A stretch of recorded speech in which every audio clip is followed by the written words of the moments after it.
Chers téléspectateurs, bonjour.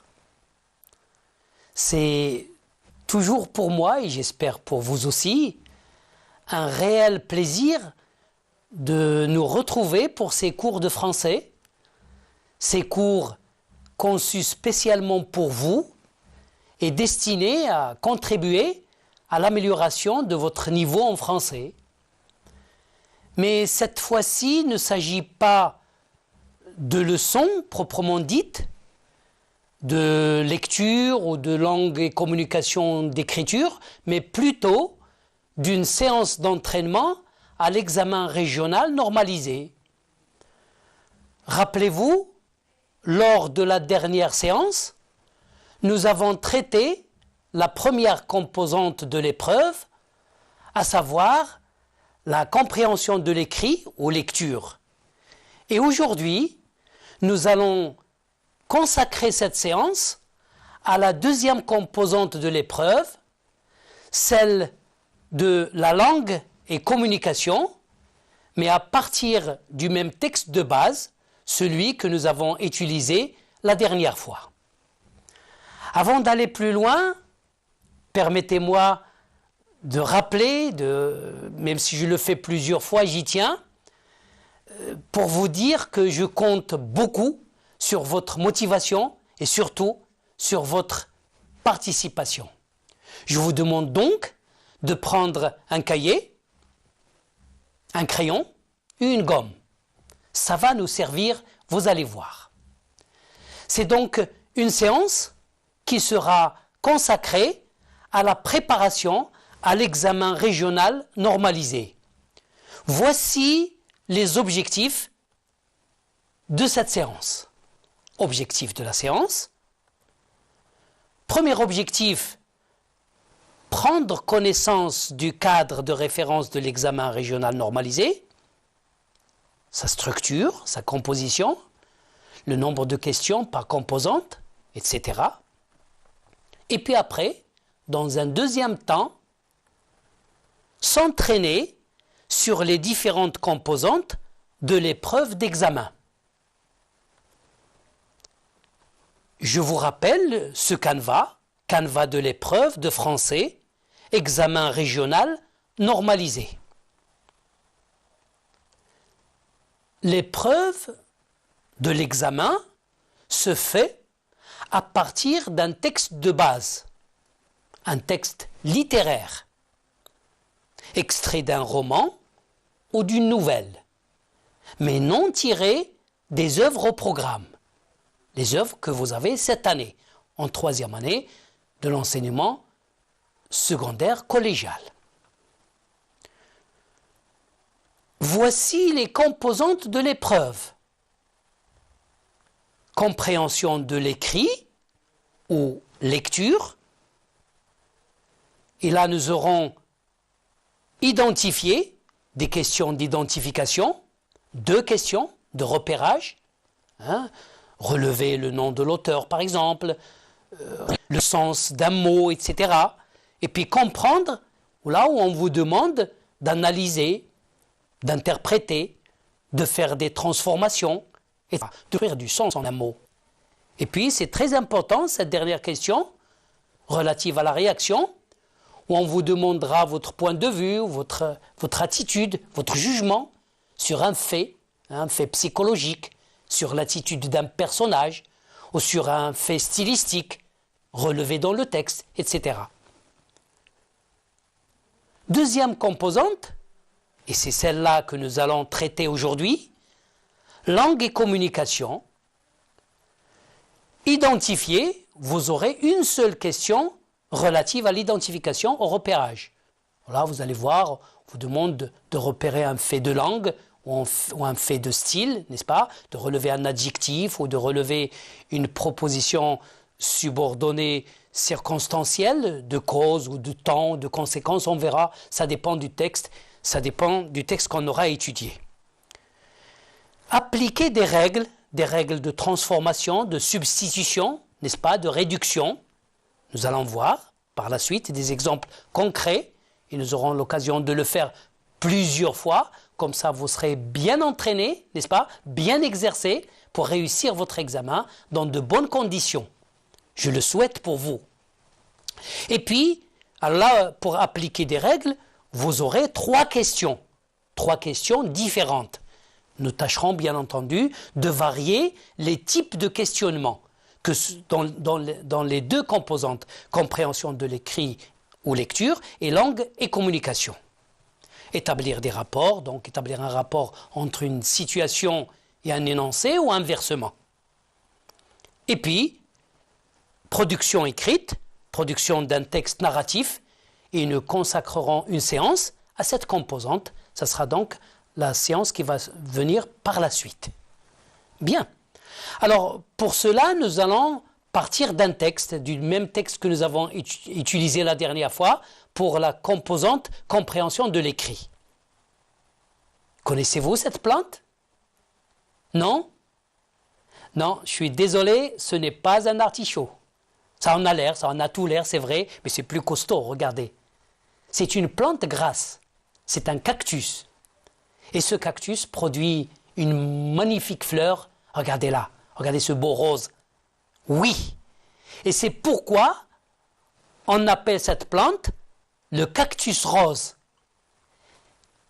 Je vous présente cette plante parce que le texte que nous allons voir tout à l'heure présente une belle histoire justement autour du cactus rose. Mais avant de découvrir le texte, n'est-ce pas, je voudrais vous présenter l'auteur. Je ne sais pas si vous connaissez cette auteure. C'est une romancière française, elle s'appelle Colette, au style pittoresque, captivant, original. Je vous conseille vivement, et je m'adresse tout particulièrement aux jeunes filles, je vous conseille vivement de lire les romans qu'on a écrit beaucoup, Le blé en herbe, n'est-ce pas, La maison de Claudine, La naissance du jour, Sido, La chatte, etc., etc. Vous y découvrirez la justesse des mots, n'est-ce pas, la finesse de l'analyse de la psychologie féminine et des sentiments en rapport avec la nature. Voilà la consigne. Lisez cet extrait d'une lettre littéraire où Sido, la mère de Colette, s'adresse à son gendre, c'est-à-dire le mari de sa fille. Son gendre l'a invité, lui a écrit une lettre pour l'inviter, et Sido lui répond, et je vais vous présenter un extrait de cette réponse magnifique, et un texte très représentatif de l'œuvre de Colette. Avant de vous donner le texte, je voudrais apporter une petite précision. Dans un premier temps, nous allons lire le texte ensemble.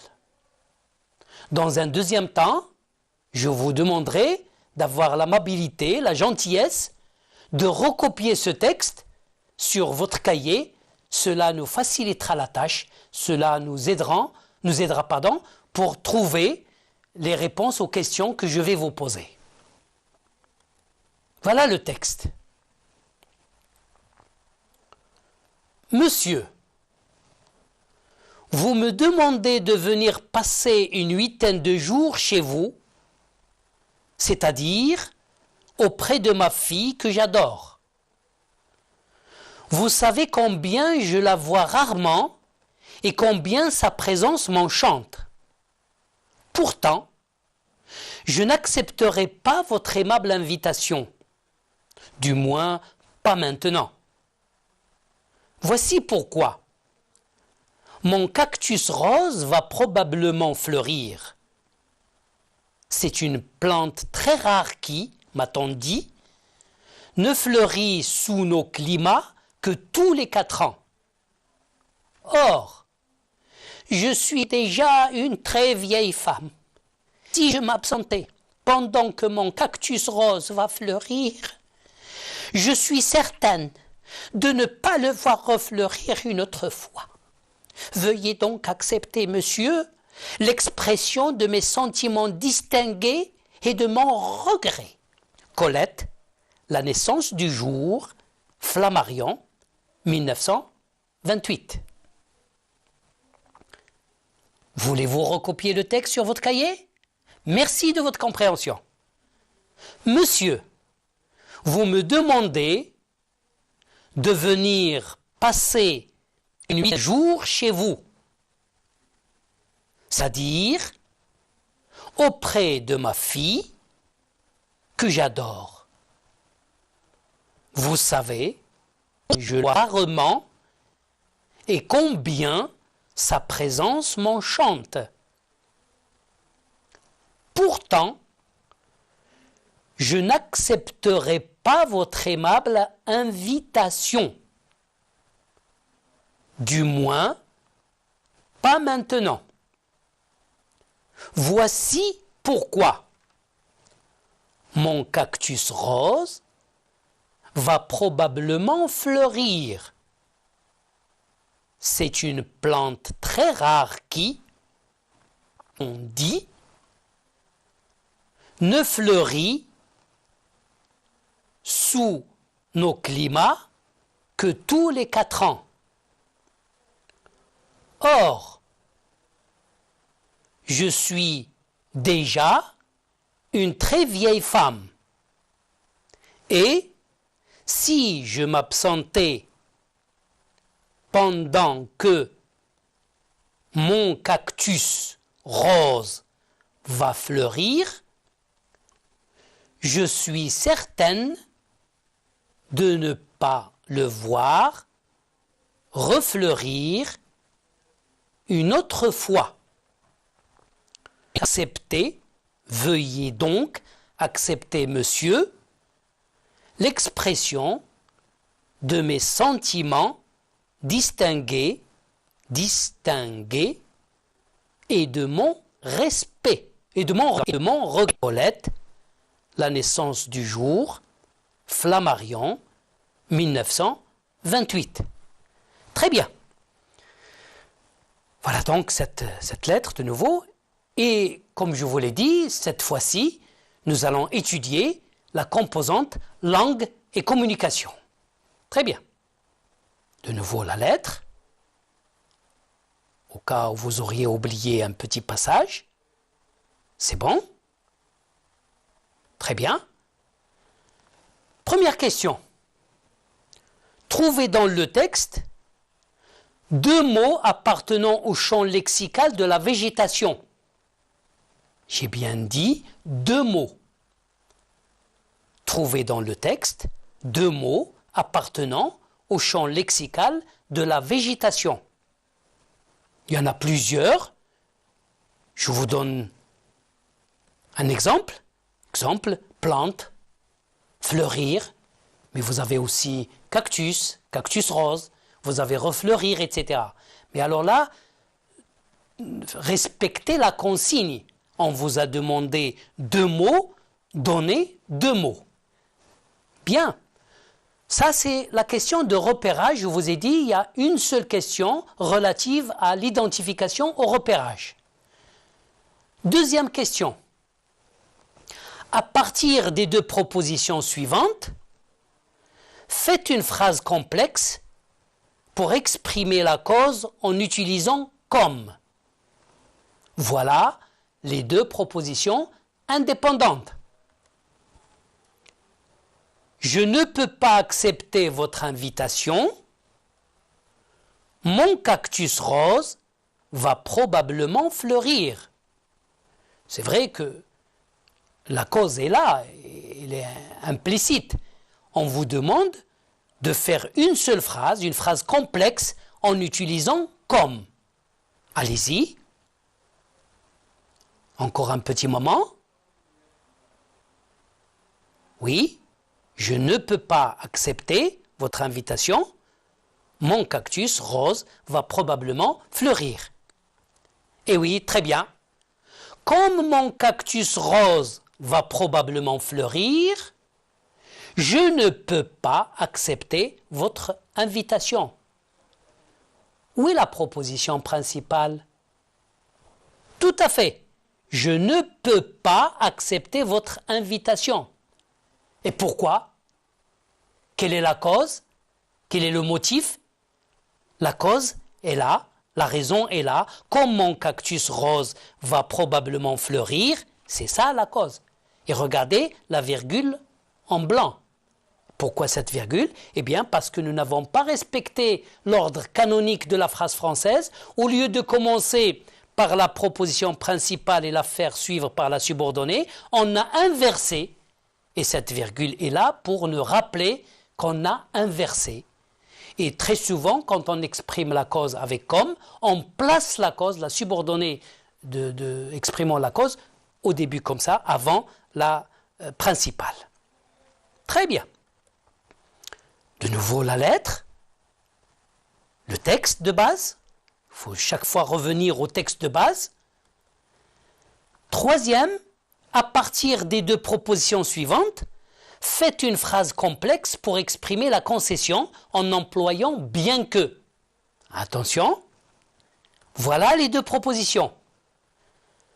Ma fille m'est très chère, je ne pourrais accepter votre invitation. Cherchez la proposition qui va servir de proposition principale et la proposition subordonnée à laquelle vous allez rattacher bien que. Oui, très bien, je le savais. Bien que ma fille me soit, là c'est le subjonctif, rappelez-vous, me soit très chère, je ne pourrais accepter votre invitation. Très bien. Quatrième question. Mettez le verbe entre parenthèses au temps et au mode qui conviennent. Si je ne tenais pas tant à mon cactus rose, venir, c'est à vous de le conjuguer, venir volontiers chez vous. Réfléchissez, regardez si, suivi de l'imparfait. Si je ne tenais pas, à quel mode et à quel temps doit conjuguer le verbe venir? Je le savais, c'est bien, bravo. Si je ne tenais pas tant à mon cactus rose, je viendrais, conditionnel présent, volontiers chez vous. Très bien. Encore une fois, le texte de base. Trouvez l'énoncé correspondant à la situation et inversement. Oui, la fille de Sido accepte que sa mère tienne à son cactus, mais pas aux dépens de leur relation. Que lui dira-t-elle? Là, je vous donne l'énoncé. Si tu le désires, on peut venir, ma femme et mon cher cactus. Je vous propose, ce n'est pas des modèles, ce sont des exemples. C'est vrai, ton cactus a une grande valeur pour toi, mais moi aussi, j'ai le droit de te voir un peu. Elle aurait pu lui dire autre chose. Le tout, c'est de l'écrire dans un français correct. Alors, compréhensif, le gendre fait une suggestion pratique à sa belle-mère. Très bien. Dernière question. Reliez par une flèche chaque énoncé à l'acte exprimé qui lui correspond. Mon cactus rose va bientôt fleurir et j'ai peur de rater ce moment. Hélas, je vois rarement ma fille. Veuillez accepter, monsieur, l'expression de mon regret. C'est une plante qui ne fleurit qu'une fois tous les 4 ans. Sido prend congé du mari de sa fille. Sido exprime une restriction. Sido exprime un regret. Sido justifie son refus. Le premier, eh oui, bravo. Sido justifie son refus. Le deuxième, tout à fait. Sido exprime un regret. Le troisième, Sido prend congé du mari de sa fille. Et le dernier, bien évidemment, Sido exprime une restriction. La dernière séance, nous avons étudié et traité la première composante de l'épreuve de français, la lecture. Aujourd'hui, nous venons de traiter la deuxième composante, langue et communication. Et la prochaine fois, j'aurai le plaisir de vous présenter la troisième composante, la production écrite, ou bien l'écriture. D'ici là, je vous dis au revoir et merci beaucoup pour tout.